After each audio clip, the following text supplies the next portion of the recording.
وزیر خانه دا راته ووایه چې تا په خپله د کوچنیوالي څخه یا اوس چې کوم دی که نه د چا سندرې ډېر په شوق باندې اورئ؟ په کوچنیوالي م هم سندرې اورېدولې، اوس یې هم اورو.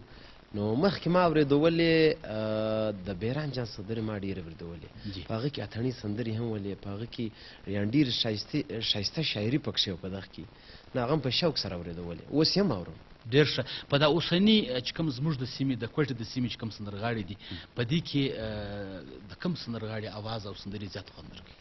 خوند خو راکوي دغه رنګه شفیع اثار هم ښه خوند راکوي اورمه، او زموږ ځوان سندرغاړي طاهر فیروز هم خوند راکوي د کوټې د سیمه، نو ښه په شوق سره یې اورم. درویش کاکړ هم دی زموږ د لوکل سندرغاړي دی، هغه هم ښه کاکړي شي او هغه هم په شوق سره اورم.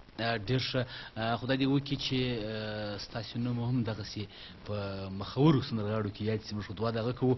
نو بله خبر دا ده چې خوندوره سندره چې ده زما خپله ډېر زړه غواړي او نه غواړم چې په خبرو باندې ډېر وخت دې واخلو، ځکه چې محترم کتونکي هم په دې انتظار دي چې یو بله سندره وسي. څنګه دې خوښه؟ تیاره ده بلکل. ګلان په زلفو کې کتار کوړې، اوس مې د سپینې غاړې هار کوړې، چې همیشه دې د ژوندون ملګری سما وړې، ملګری سما. څېړنګ بنګ راج څنګ ته وړې، سترګې راواړوه ملنګ ته وړې، دا به دې ټول عمر احسان را باندې وینا وړې، را باندې وینا.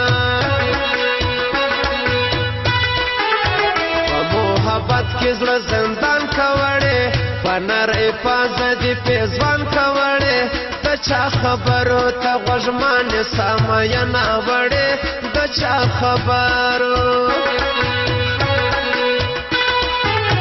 مینا کې غم و خوشحالي سته وړې، مینا کې هر رنګ قرباني سته وړې، مینا انسان د مرګ خولې ته ورولې نه وړې، مینا انسان.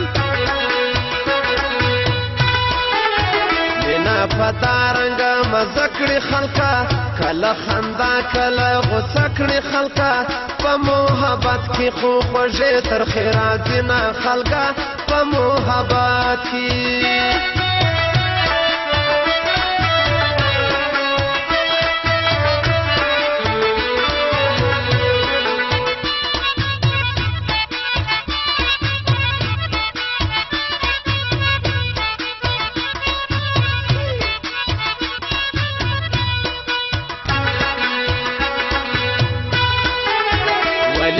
بیا سوما رورا لیلا، خبر نکړې زورا ورا لیلا، په خوار مین باندې کوي هر رنګ ظلمونه لیلا، په خوار مین.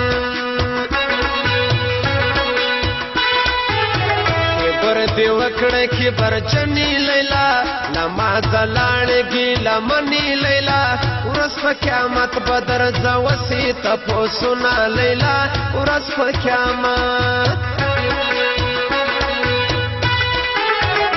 می په ټوکو کې خفه سوی خلکه، دومره زر ماته په غوسه سوی خلکه، زه ورته خاندم د ښکنځل راته کوي نه خلکه، زه ورته خاندم.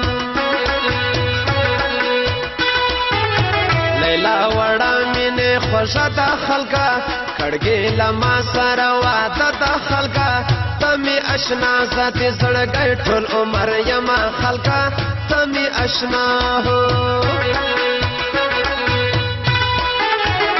راځه ولاړې که مې خواته وړې، غم دې را پرېښولو ماته وړې، پاکې ژوندون بدل ته څنګه